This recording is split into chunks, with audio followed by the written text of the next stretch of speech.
ಎಲ್ಲ ಶ್ರದ್ಧೆಯ ತಾಯಂದಿರಿಗೆ, ಹಿರಿಯರಿಗೆ, ಯುವ ಮಿತ್ರರಿಗೆ ಜೈ ಜಿನೇಂದ್ರಗಳನ್ನು ಹೇಳಬಹುದು.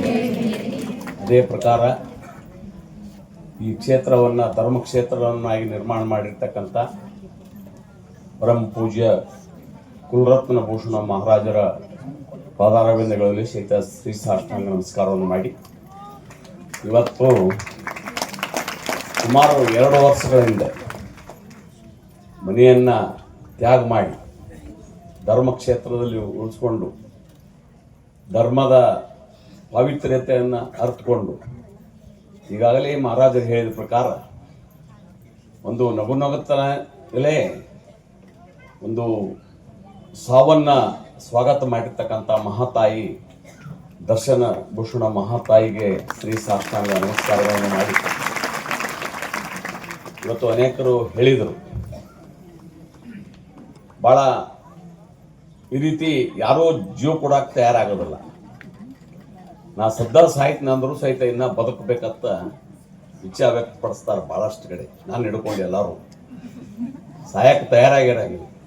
ಅದರ ಸಾವನ್ನೇ ಅತ್ಯಂತ ಖುಷಿಯಿಂದ ಸ್ವಾಗತ ಮಾಡಿ ಆ ಜಿನೈಕ್ಯ ಆಗಿರ್ತಕ್ಕಂಥ ಮಹಾತಾಯಿ ತ್ಯಾಗಮಯಿ ಅವರ ಆದರ್ಶ, ಅವರ ಭಕ್ತಿ ಆ ಭಗವಂತನಲ್ಲಿ ತಲುಪಿದೆ ಅನ್ನುವಂಥದ್ದನ್ನು ಈ ಸಂದರ್ಭದಲ್ಲಿ ನಾನು ಹೇಳ ಬಯಸ್ತೇನೆ.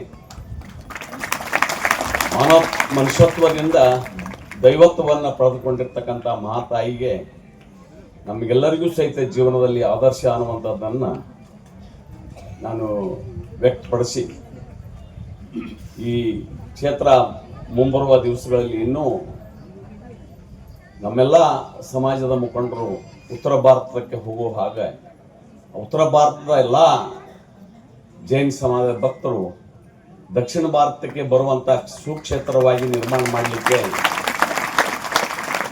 ಪಣ ತೊಟ್ಟಿದ್ದಾರೆ ಅನ್ನುವಂಥದ್ದನ್ನು ಈ ಸಂದರ್ಭದಲ್ಲಿ ಹೇಳಿ, ನಿನ್ನೆಯೇ ನಾನು ಆ ತಾಯಿಯ ದರ್ಶನ ಪಡ್ಕೊಳ್ಳೋಕ್ಕೆ ಬಂದಿದ್ದೆ.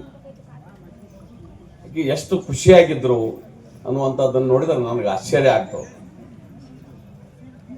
ನಿನ್ನೆನೇ ಅವರು ದೇಹ ತ್ಯಾಗ ಮಾಡಿ ಜನೈಕ್ಯರಾಗುವಂಥ ಈ ಸುಸಂದರ್ಭದಲ್ಲಿಯೂ ಸಹಿತ ನಗನಗುತ್ತಾ ತಮ್ಮ 2 ಕೈಗಳನ್ನು ಎತ್ತಿ ಆಶೀರ್ವಾದ ಮಾಡಿರ್ತಕ್ಕಂಥದ್ದನ್ನು ನೋಡಿದರೆ ಬಹುಶಃ ಸಾವಿನಲ್ಲಿಯೂ ಸಹಿತ ಸಂತೋಷ ಕಾಣುವಂಥ ವ್ಯಕ್ತಿತ್ವ ಆ ದರ್ಶನ ಭೂಷಣ ಮಹಾತಾಯಿದೆ ಆಗಿತ್ತು ಅನ್ನುವಂಥದ್ದನ್ನು ಈ ಸಂದರ್ಭದಲ್ಲಿ ಹೇಳ್ತೀನಿ.